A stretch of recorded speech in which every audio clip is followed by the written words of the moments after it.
Today's guest, Hala Hanina. People now are actually starving to death. At least 7 babies. My father told me 5 generations of us have been suffering because of the Israeli occupation, and we are still suffering. His grandfather in Nakba in 1948, the family massacred. He had to move to Gaza. My father's father was having a very successful business. Because of the Israeli occupation violations, he had heart issue and he died. My father, from the age of 6, he was orphan and he had to work at the shop where his father was working. In this aggression, in minutes, Israel have bombarded all our home. Everything we ever had is now gone. Himself is suffering. His kids are all suffering. And his grandchildren from the age of 12 until the age of 5 months are all suffering. 5 generations, and it's increasing. My father is very protective for us. He was against my activism. After the Baptist hospital was bombed, he told me, Hala, talk, spread what's happening. At this genocide, we're not living. We're just breathing because they haven't yet taken that from us.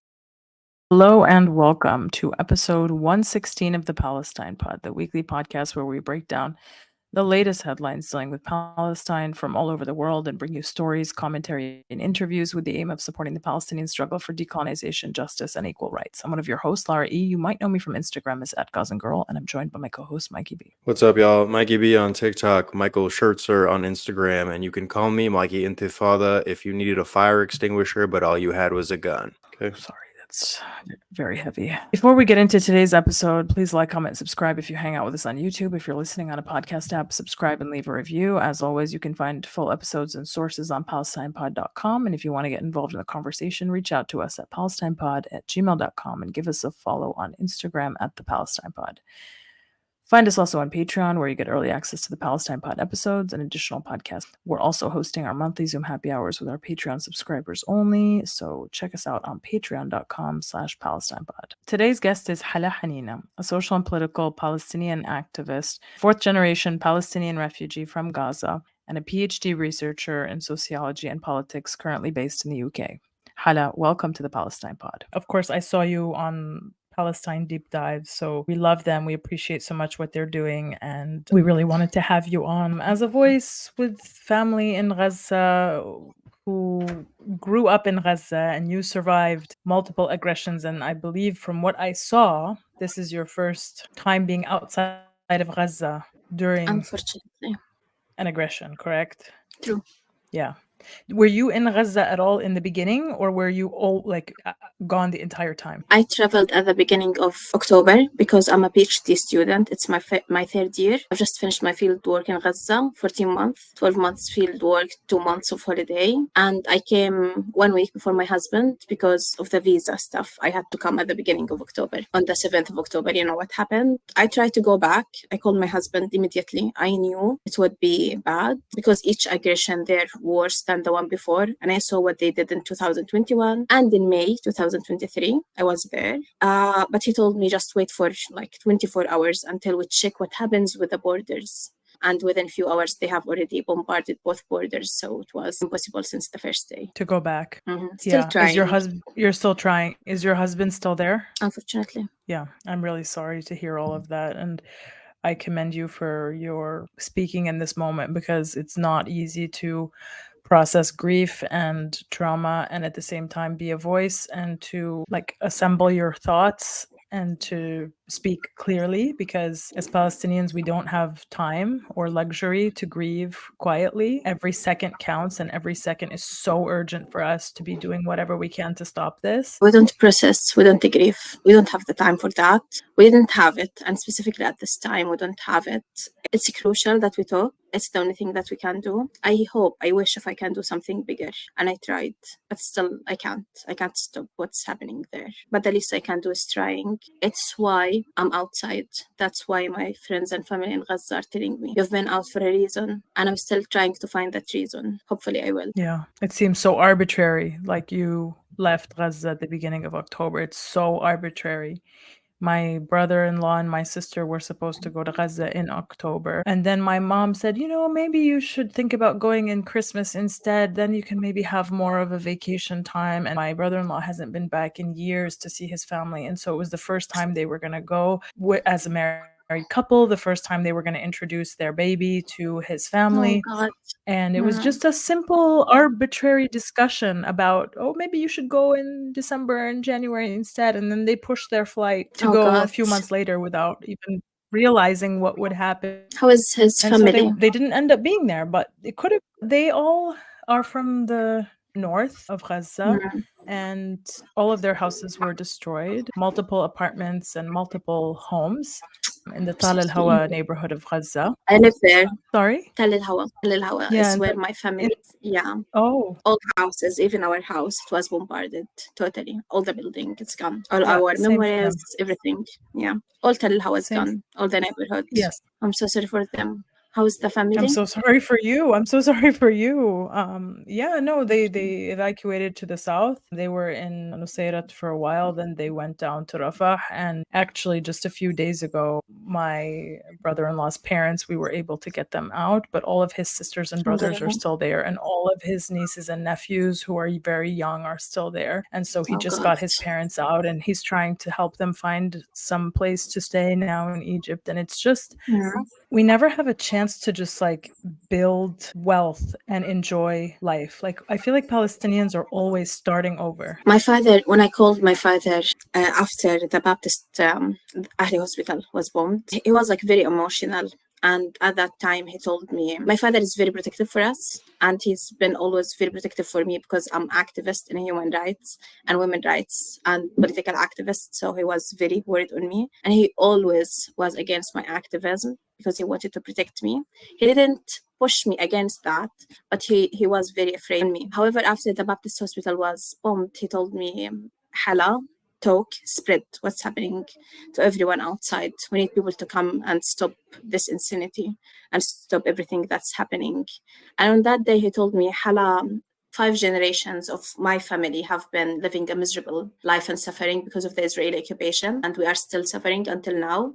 His grandfather had his land, his village stolen from him, and he was forcibly evicted, and his family was massacred, and he had to move to Gaza in 1948 Nakba. My grandfather and then my father's father was suffering all of his life. He was a trader and he was having a very successful business. However, because of the Israeli occupation violations and all of that, he had like heart issue and he collapsed. He couldn't withstand what's happening because they affected his trade, and he died after that.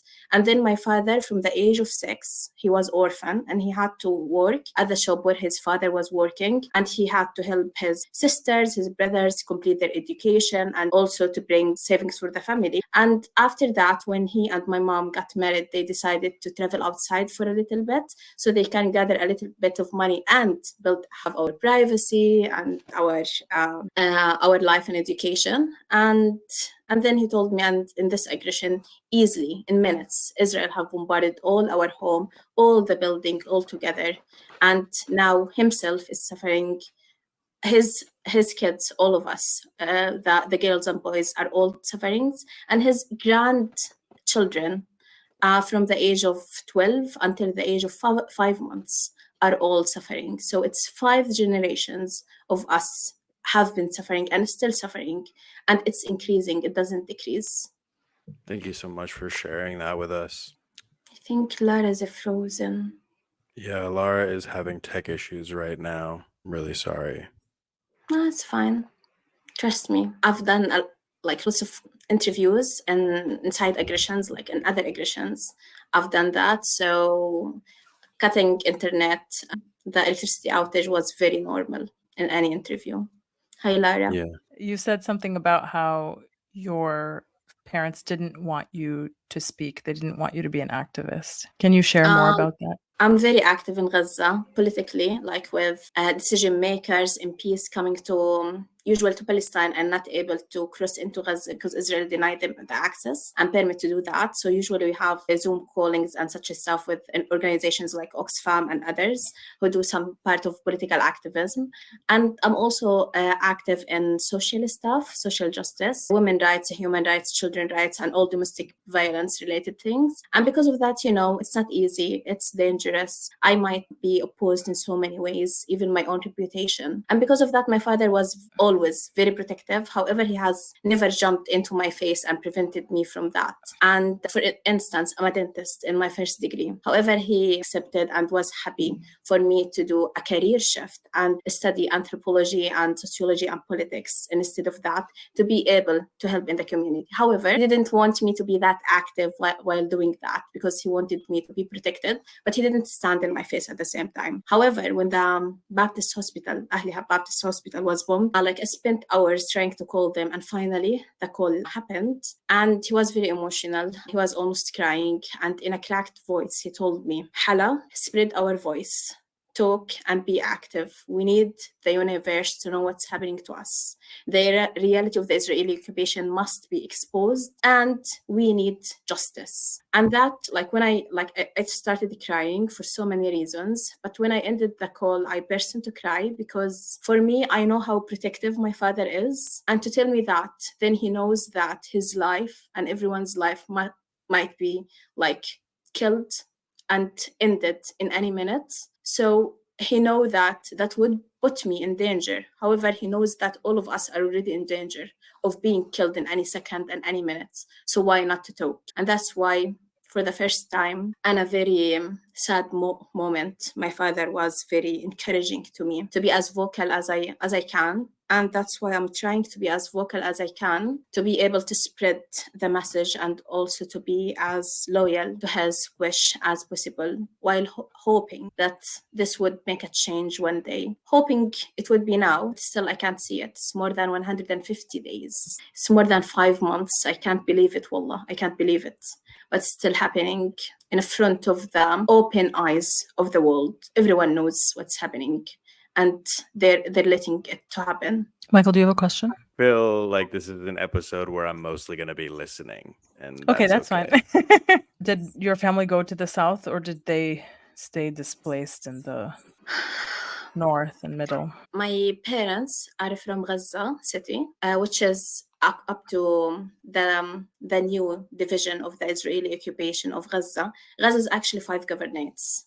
North, Gaza City, Wasta, Middle Area, Khan Yunis, and Rafah. However, Israel have divided it to two parts, North and South. So in Israeli division, they were in the north, in Gaza City. And my husband's family are from Jabalia camp, so they are from the north of Gaza. And at the beginning of this genocide, I came early because of my visa for my PhD, and also because I was teaching. I was a teacher assistant in my university. And on the 12th of October, each day of aggression, we don't sleep at nights because Israel usually intensifies their aggressions at nights. So in each aggression in the past, when I was in Gaza, and in this one, I've never slept in the night until the sun goes out. And then I might have a little bit of sleep. And on that day, I was still awake. And my family they were in Gaza City in our home, and they had evacuated already 5 times in that day. And they were in my in-laws' home. And then they had no electricity and they had no telecommunication connection. And at 2 a.m., international organizations was receiving emails by Israel that they need to be evacuating from Gaza or north of the valley to the south of the valley. And I got that message, and I was like from friends, and I was like, what the hell is happening? It is another Nakba. How would I tell my parents? How would I tell my husband? How would I tell the people I love? There's 2 million people in Gaza, must be told right now. And it was like a rumor at the beginning, and some people said it might be a hacking to the system, but then Jazeera have announced it because Israel have told them that. And then I spent 5 to 4 hours just I went out from my home, my place in the UK, and I just walked in the streets. I was trying to call them. I wasn't able to do that. I wanted to scream. I wanted to explode, but nothing was happening, and I couldn't connect to them. And after 4 to 5 hours from extreme worrying and crying and screaming, I was finally able to reach them. And my sister answered, and she was like, Hala, we're too tired. We can't move. And I was like, you have until 2 p.m. You must move now. It's already 11. You don't have enough time, and there is no vehicle, so we have to walk it.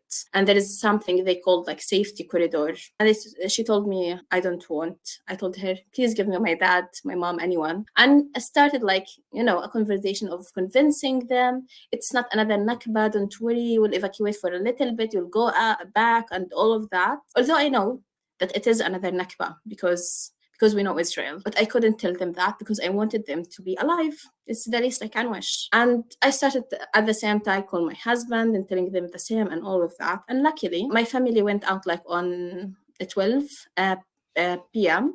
and my husband's family like sometime around it. And they were both able to reach Rafah or the south of Gaza around like 2 p.m. and something. However, on Al Jazeera, Israel have announced that the evacuation route is safe until like 24 hours. So until 2 a.m. the next day. And in a few hours, friends of us who were like having like some vehicles was able to take many people, like hundreds of people, and then other people were walking in the safety route and all of that. Many of them were friends of us, like families. And the Israeli occupation have bombarded them, all of them, killing more than 100 on the safety corridor and safety route.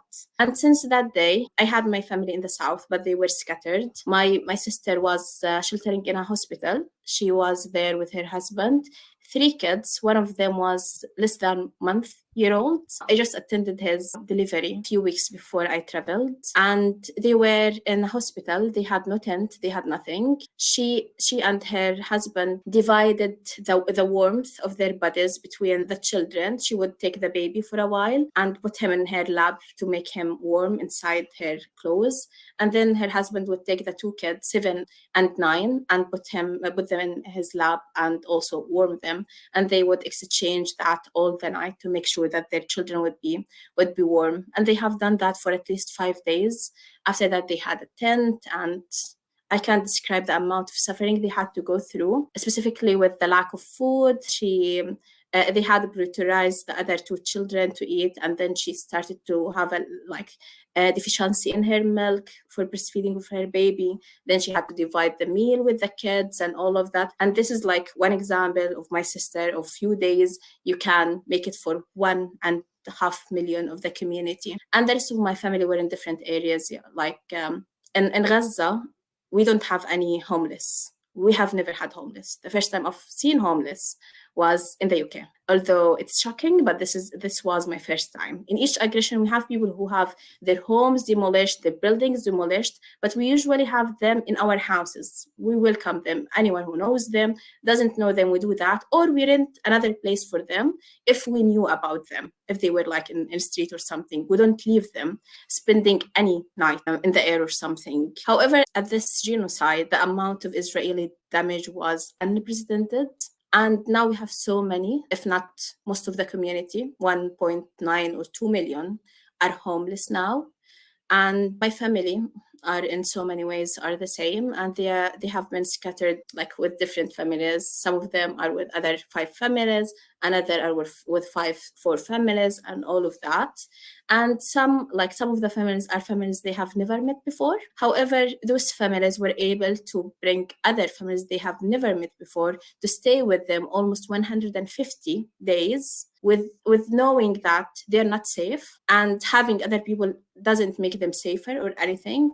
It's the opposite. However, they have taken them while they're all starving and having scarcity in all resources, but they have shared it because this is how Palestinians are. Even in that, we're not allowed to have it in like a dignified way. Israel's still starving people and killing them and making their lives miserable. Thank you for sharing that. Can you talk about the service that is extorting people to escape the genocide, please? In Gaza, we've always had, not always, since 2005, I told you, we're outside Gaza. My family went outside to be able to work for a while and build a home. And in 2005, we came for a visit. And in that visit, which was in the summer vacation, Israel started to dismantle their illegal settlements. And because of that, the Israeli blockade over Gaza started. It wasn't official yet. It had started, like the movement restrictions. And after that, in 2007 and all of that, the official blockade had started. And our movement was usually from 2 routes. The air is one with the Israeli colony side, and the Egypt side, which is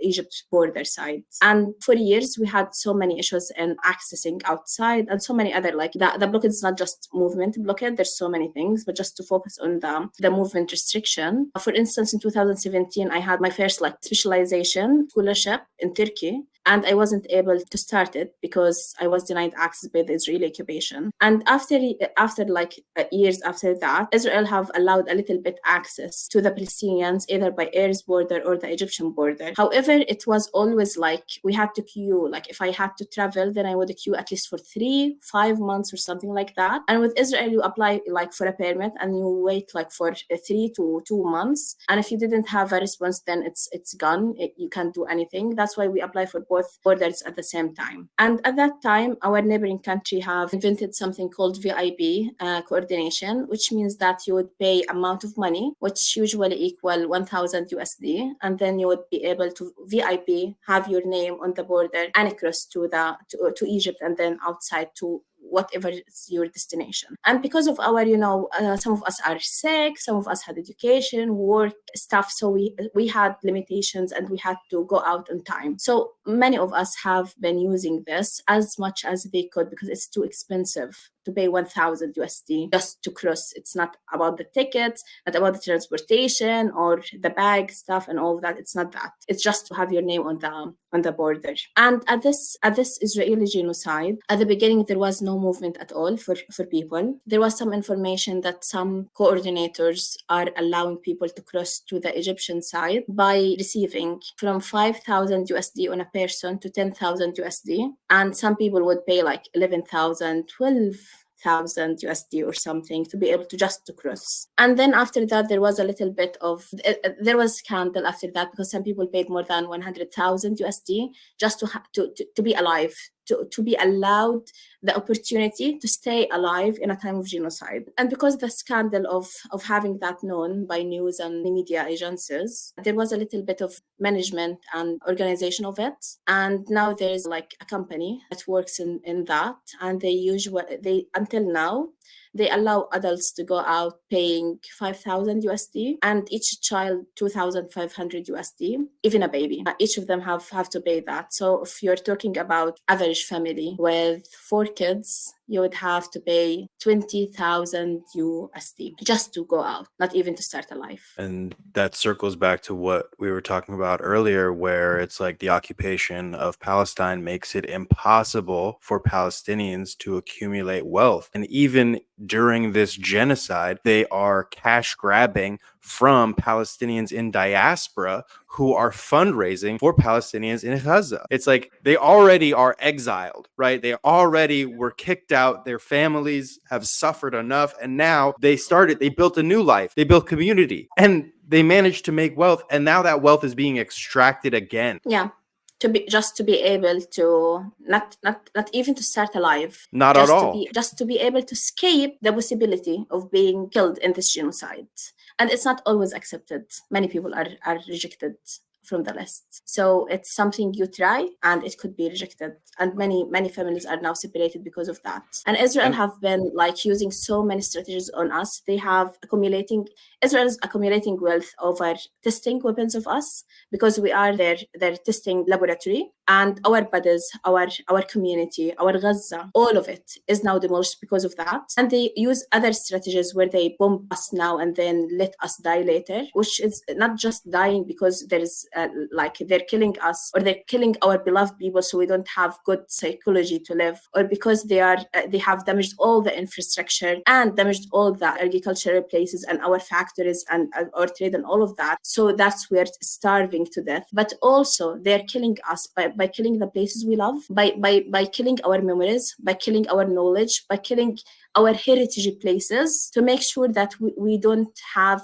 any possibility of living now or later. In 150 days, killed the most amount of people and demolished the largest amount of infrastructure and a city that was televised to every armed factory or every country that would like to have a war or something, to be able to see how beautiful and prosperous the arm stuff and the arm technology Israel had, and how they were able to be feasible in killing us and damaging us to the level that we hardly are able to live. And we're not living, we're just breathing because they haven't yet taken that from us. Yeah.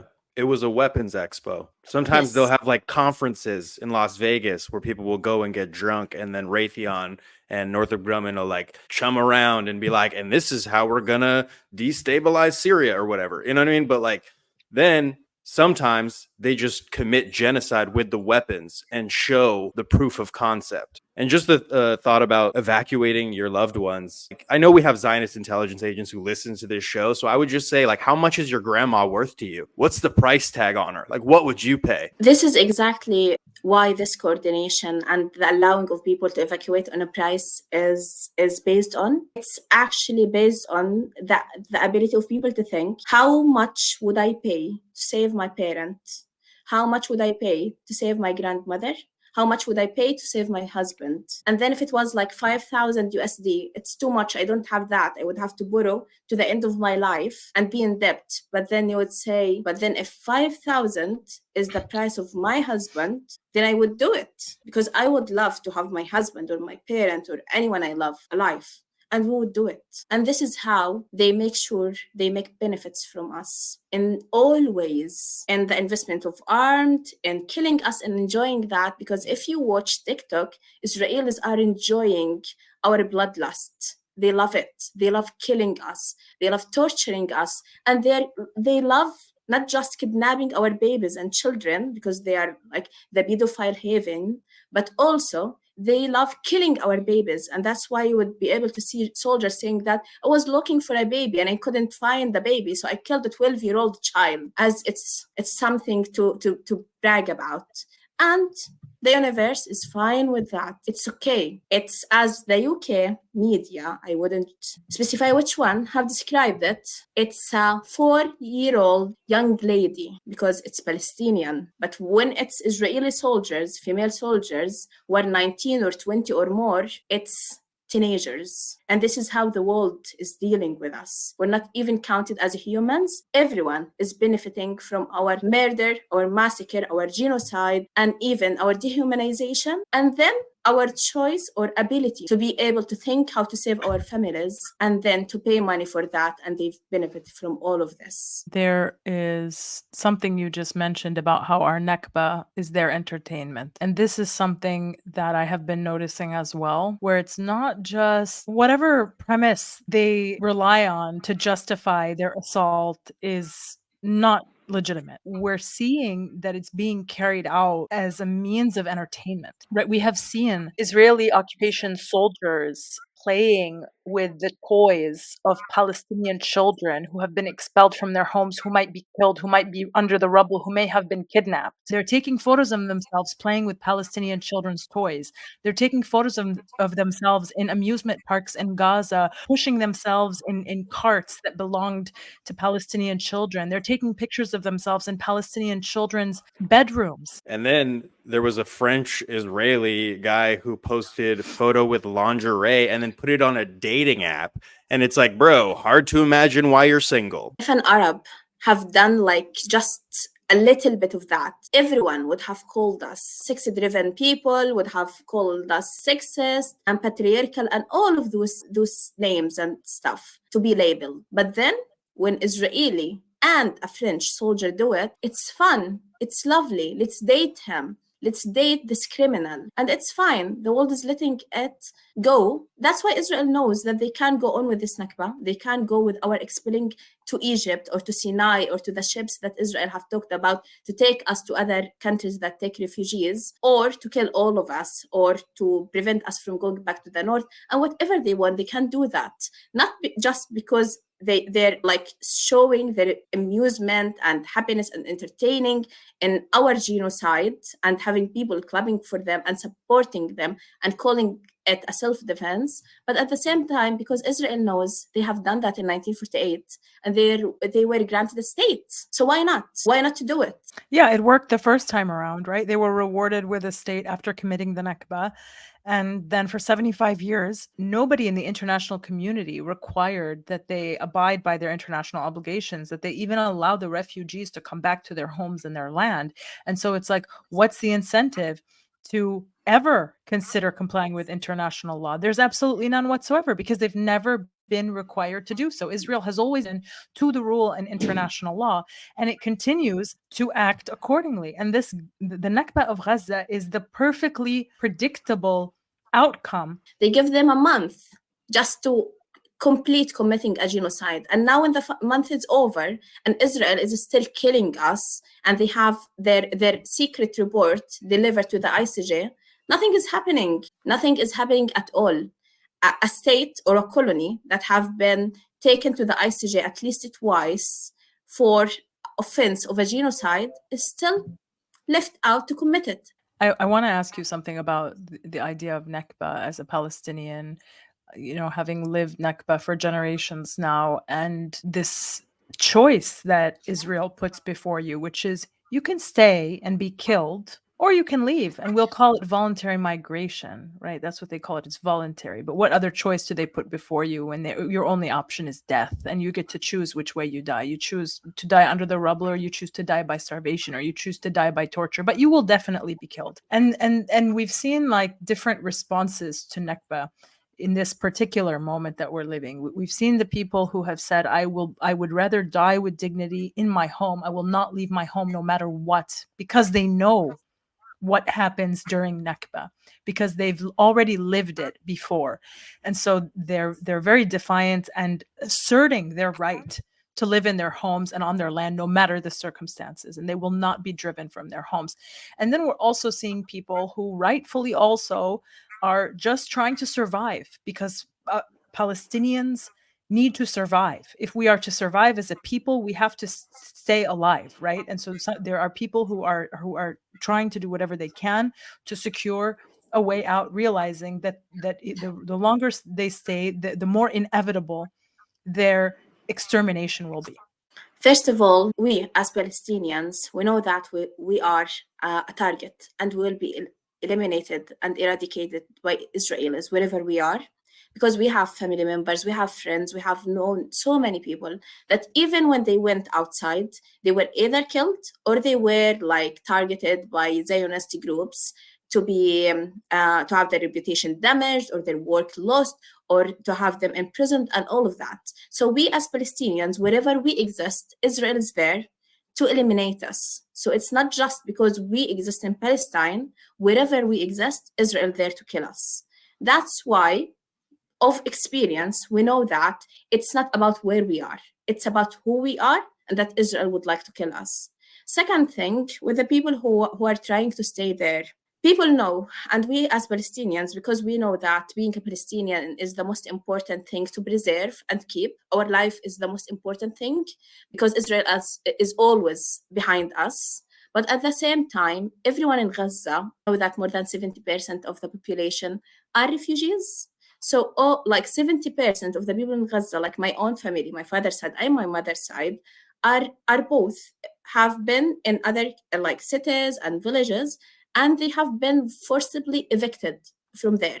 Their land was taken, their families were totally massacred, they had to lose everything, all the belongings, and to be evacuated to another place to live in a very undignified life because some other immigrants, the settlers, who came to Palestine claiming that they came for protection and they came as asylum seekers, and we protected them. We have never had any issues with Jews. And when we saw victims of violence, we welcomed them even in our houses. However, they were not coming to evacuate. They were coming as settlers to create a colony and evict us and massacre us. And when they did that, we had to suffer the first time with the Nakba that's still ongoing for more than 75 years. And we in Gaza, we know that if we evacuated our homes, we know that this would be the beginning of another at least 75 years of suffering. It's not the end of it. You don't end it when you evacuate. You just start another stage of it, a worse stage. We tried it once, and it is worse in this time. Each time it gets worse. It never gets better, and we know that. So people who had to evacuate for so many reasons, either because they were afraid on themselves and because they know the most important thing is to have the Palestinian life alive as much as we can, although every one of us is to be targeted by the Israelis, or the people who tried to evacuate and they were killed on the safety route or were killed in the south that was said to be safe, but it wasn't. Every place was targeted at the same manner, almost the same way. Or the people who stayed there and they like showed sumud, steadfastness, and what people call resilience, which is not at like the biggest and the most beautiful way that we could be able to witness in a life. They have been not just killed every single day and every single hour and have their beloved people sniped in front of them. They had their tanks surrounding their homes. And I remember a friend of mine who was a psychologist. He told us when the tanks are surrounding their homes and the F-16 and F-35 is bombarding everywhere and the helicopter is sniping with the machine snipers and all of that, the kids are scared. And when a kid is scared, what would a kid do? They would scream.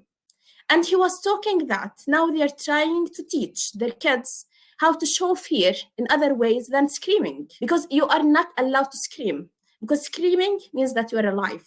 And being a Palestinian and alive is not allowed in this universe. So they are teaching kids to scream or to be afraid in other ways and to show it in another manifestations. So people who stayed there are not just having their families killed, are not having themselves injured, and they're treating themselves because there is no hospitals at all because Israel demolished them, bombarded them, besieged them, and killed and kidnapped our beloved doctors and our patients. But also are now putting them in that cage where they are preventing all types of aid, no food, no water, no vegetables. All the agricultural lands of us, they have bombarded them, or our solar panels and wells, underground wells, and all of that have been bombarded and demolished by the Israelis. They left them with nothing, and people now are actually starving to death. At least 7 infants had to starve and dehydrate until they died, because Israel not just prevent milk for babies, but they are also preventing food for the mothers. So the mother wouldn't have milk in their bodies to feed the baby, and the baby would dehydrate and die. And at least 7 of them are already killed by the Israelis. And many other children and women and men are dying for the same reason. And the universe is silent, happily watching as if nothing is happening. So those people who have chosen in the hardest circumstances, either because they don't want to live another Nakba and they know that the murder is coming to us, so they stayed, or because they couldn't leave because they're elderly or they are sick, they don't have vehicles, or they just can't do it. And they stayed there, are now facing the worst atrocities. And the world is getting fed up and bored by what's happening. And they're leaving them to live this status. So our evacuation, our status of being refugees, again, it's not something that we are happily choosing between. It's a situation where you are forced to do something. And that's why some people in the north, at least there's now 500,000 Palestinians in the north of Gaza Valley, still there, suffering from all things that you could ever imagine and not imagine, and dying there. Some of them are starting to hardly walk to the south, while knowing that, as Israel have done it so many times, they could be killed at any second by snipers or the Israeli tanks who are waiting for them at the safety corridor to kill them, or they would be dying of starvation in the north. So some of them are starting to walk to the south, not because they give up or because they are not as Palestinian as they should. No, because everyone in the world have let them down, and now they are left to die either by starvation or by direct bombardment. So the most important thing to keep is our life. So whatever would preserve our life, even if walking to the south would preserve it, it should be the priority. So some people are choosing that if they were able to do it, and they're trying to do it. And sometimes they do it, but then the south also is not safe because Israel is going to invade it. Israel is everywhere and damaging all of our lives. And those people who suffered in the north, evacuated to the south, were killed in the south. My friend, my colleague, a dentist, she evacuated 3 times from underneath the rubble, 3 times. Herself, all of her family. And in the 4th time, she was bombarded and she was killed. Like this, as if she had never suffered. And she had a life, she had dreams, she had so many things. But for Israel, it doesn't matter. And for the world, it's okay. But when I say the world, I don't mean all the world.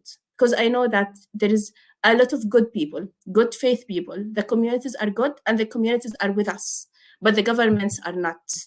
And the testimony or the thing I can say that happened today is a man, a soldier, whose name is Aaron. He walked today in the US to the Israeli embassy, and he said that he can't be part of the genocide over Palestine, and he doesn't accept the colonization and occupation of another nationality or population. And that's why he would show a protest in extreme way, because all other ways didn't succeed. And he walked to the embassy and let himself into fire in his way to protest what's happening and asking the government, the US, to stop the Israelis' massacre and genocide over Gaza and Palestinians. And this is a very it's a very touching, it's a very strong, but it's also very sad. Why do good people have to die? Because of good reasons. Why bad people have to live as nothing is happening and to have benefits, while good people and people who are supporting them are dying for that? It's a very injustice. I would love Aaron to live and to see the end of a genocide and to see what he screamed while he was on fire. He said, "Free Palestine," multiple times. Why? Why would he die while saying that? And the worst in the video is that Israeli soldiers, the people in the security for the Israeli embassy, as Israel would always do, were defending themselves and having guns directly into Aaron, who was on fire, because again, Israel always defend itself, and they wanted to put some gun and bullets into Aaron's body that was already in flame. So this type of destiny of the people who are supporting us and our own people doesn't mean that we as Palestinians are not doing our best. So the main thing is that those Palestinians who are still in Palestine, those Palestinians who are in Gaza, either in the north or in the south, those Palestinians who have been killed, none of them have been less than a hero in staying and standing for their right of self-determination, for their right of having a country called Palestine, for their nationhood, for their right of freedom of occupation and freedom of colonization. Everyone have been very successful in that. And at the same time, everyone who stood with the Palestinians and all of those rights, among them Aaron, are good people and people to be proud of themselves.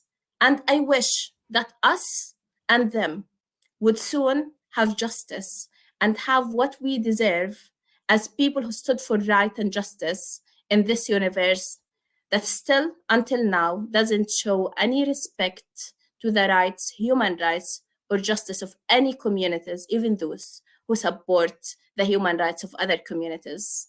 But still, I wish that we are in a place and in a route, walking through a way for a better life for us Palestinians and for the people supporting us, and for each type of aggression, genocide, oppression that any nation is living. And I believe that if we were able to stand against what's happening in Palestine now and change the equation of the world that have been going on for decades, if not centuries, then we would be able to flip all the equation for the whole world, and hopefully would be seeking and reaching a better world that everyone should be living in, not a world like the one we're living at, where a genocide is a televised and kids, women, men are killed in front of our eyes, and none of us is capable of stopping it. Not because it's a natural disaster, no, because someone decided to do it, and we're still unable to stop it. Thank you so much for that. Thank you for bringing up Aaron Bushnell, who self-immolated at the Israeli embassy. And I want to read some of his words, actually. He said, "Many of us like to ask ourselves, what would I do if I was alive during slavery or the Jim Crow South or apartheid? What would I do if my country was committing genocide? The answer is you're doing it now. He said before he lit himself aflame in front of the Israeli embassy, he said, I'm about to engage in an extreme act of protest, but compared to what people have been experiencing in Palestine at the hands of their colonizers, it is not extreme at all. This is what the ruling class has decided will be normal. He said, I will no longer be complicit in genocide. And then he lit himself on fire. And just like you said, the only thing they know is a gun. They pointed the gun at him even as he burned out of this existence. And they pointed a gun at him because they're scared of him. They're scared of the message that he'll send. That's why they're going to paint him as somebody who was crazy and not somebody who was principled. I saw one of my mutuals, Shatha. She said if he had sacrificed his life for the empire, he'd be painted as a hero. But because he exposed the moral rot from inside, they will attack his memory. And so everyone should remember the name Aaron Bushnell. I do a Mikey Intifada at the beginning of episodes usually. And this week it was going to be, you can call me Mikey Intifada if you needed a fire extinguisher and all you had was a gun. What's happening now in Palestine would not stay in Palestine.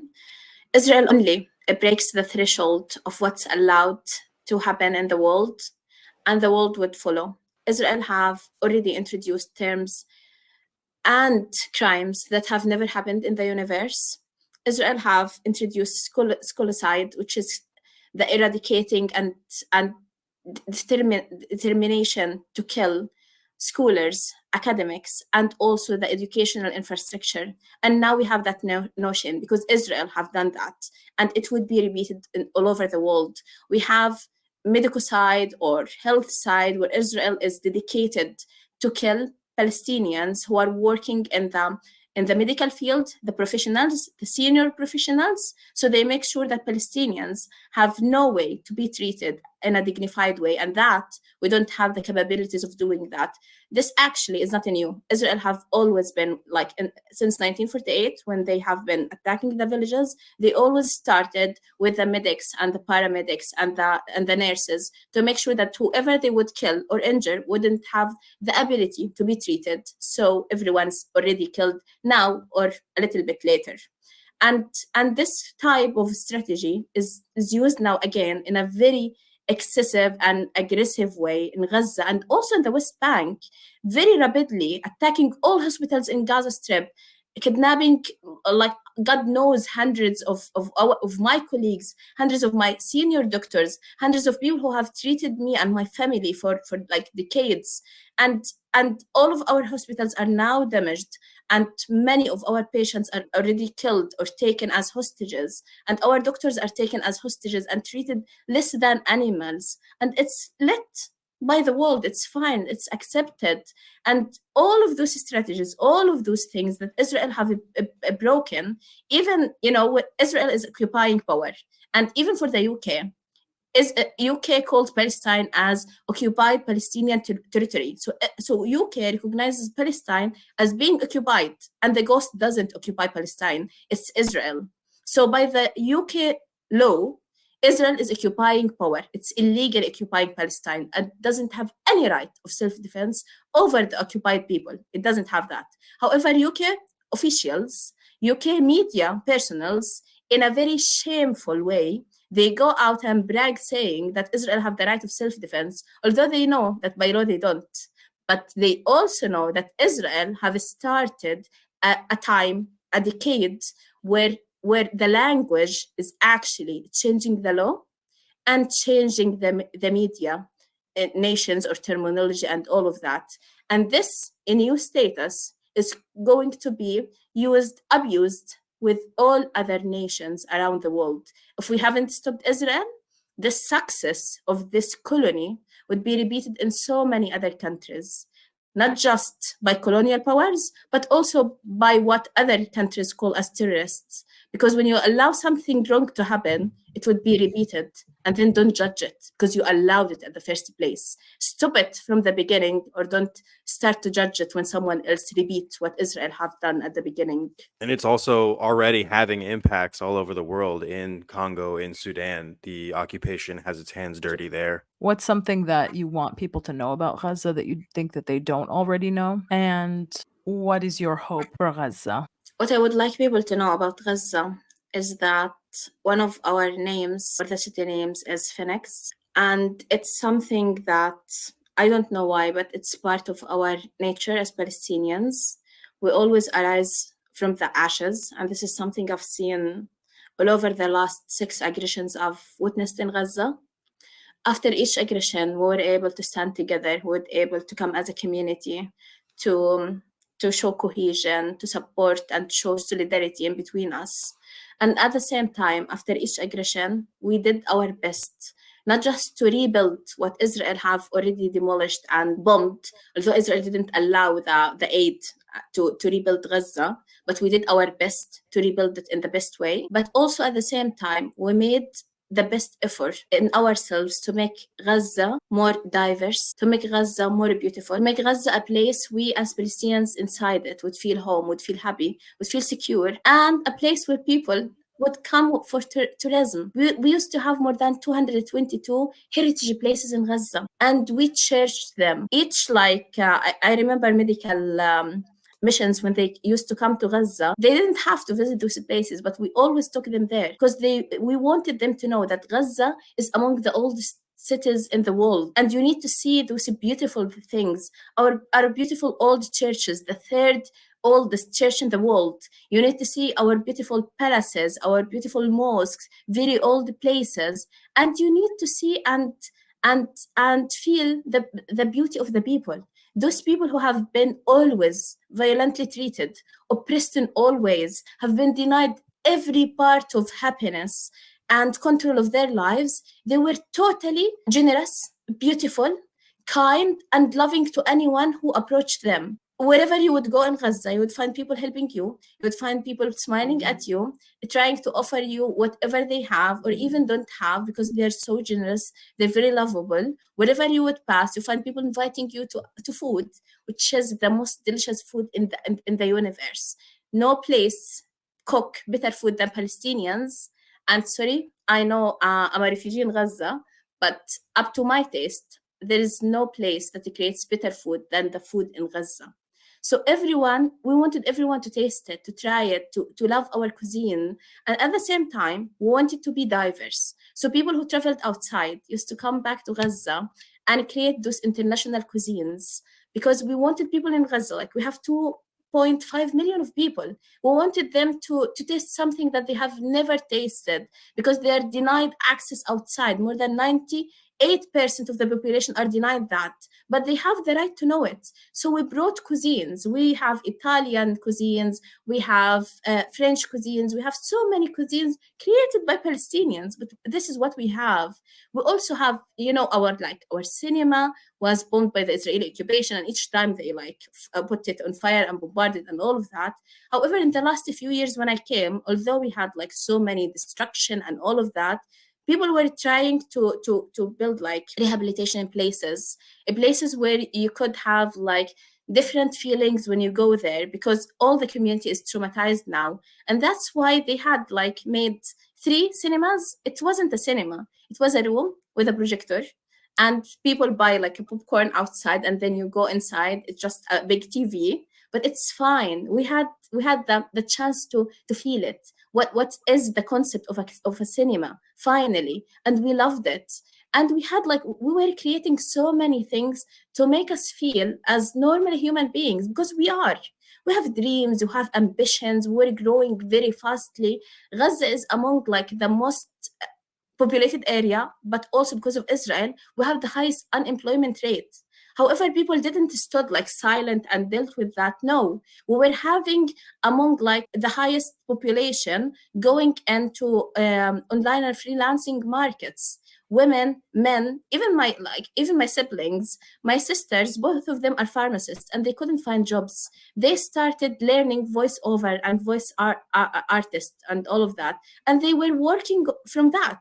And my brother, since he was like in the university, just starting to learn all of that, he's a musician. He was working in a musician and music engineering. He didn't study it. He learned it by himself.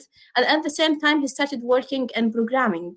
And just because we love learning, we love progression, we wanted to build a better future, a better community, and we worked hard for that. And I've seen it by myself. In my field work in Gaza, I was working in domestic violence, and all the community, from the government to the local people, parents with their babies, they were coming to this type of activism to bring the community to a better future, lacking domestic violence and lacking colonial violence. We're all together working on that. And I went out while our leaders, more than 25 leaders out of 300 all over Gaza Strip, we're having the activism and the activities implemented one by one. And I was so happy leaving the new leaders just flourishing and starting this progression and change in Gaza, just to be able to, expand it to other places outside after the success. And then in a few moments, in a few days, in 3 months, everything we worked so hard to build and rebuild and strengthen and find another way and another way and another way is now demolished. And all of our beloved people who worked so hard to allow them better life are now killed. And my leaders are either killed or someone of them contacted me and told me, Hala, I was seeking, looking for a better future, a prosperous one, working on it. And now I don't have myself a future. I have my parents killed. I have my sister's sister and her kids killed. I don't know anything about my other siblings. I don't know anything about my future, my status now. I was a student. I'm not anymore. The university is gone. All our universities are gone. And it's fine. The university is letting it go. And they are leaving Gaza to become ash again. And it's ash. We've never been that far. Gaza have never been destructed to this level. It's a very beautiful, very old, very, very prosperous place. And now it's left to burn to ashes. And I don't know anything about our future. Where we were, I'm not sure we can ever go back to it again, because the amount of letting down that the universe have showed us, I mean the governments, I'm very, very appreciating and proud of what the people have done. But I'm so sorry, it didn't change anything for the local people in Gaza. They're still killed, they're still sniped, they're still hearing stuff like human rights and women's rights and children's rights while having their own children killed in front of their eyes. And the saddest thing is that thing that many of my friends have said, the most painful thing is that we know human rights and our kids have learned it. And now we can't even debate with our kids that this world is like that because they have learned it in schools. So you can't portray to them something they have seen that it does exist, but it doesn't exist for us. So wherever we are now, I'm not sure where we are going to be in the future, but I'm sure that the universe have let us down and it's unfair. We did our best to be in the best positions and to recreate everything and to protect our community. But the situation the universe have put us in now is something unprecedented. It's worse than the worst nightmare I could have imagined the world would be dealing with something, not to mention my own community and my own home to be dealt with. And I don't know where Gaza is going. I don't know where Palestine is going, but I know where the universe is going. It's doomed. Thank you so much for sharing everything that you shared and for all of your energy and feelings and thoughts with us. And thank you for being on the pod. Folks, that's been another episode of the Palestine Pod. Thank you all so much for listening. Go ahead and check out our full episodes and sources at www.palestinepod.com. Find us on Instagram at The Palestine Pod. Send us an email at palestinepod@gmail.com. And support us on Patreon, www.patreon.com patreon.com/Palestine pod. Thank you so much for being here today, and have as good a day as you can. Thank you, Michael. Thank you, Lara. Hopefully it would Thank you, make Hala. I hope difference. we can start telling people to join the Patreon. The show wouldn't be possible without a Patreon. You got to get on our Patreon. Support us on Patreon. You can, because like I've been watching all these other podcasts and they just keep plugging Patreon like all the time. Yeah, I'm gonna clip what you just did right now. Okay.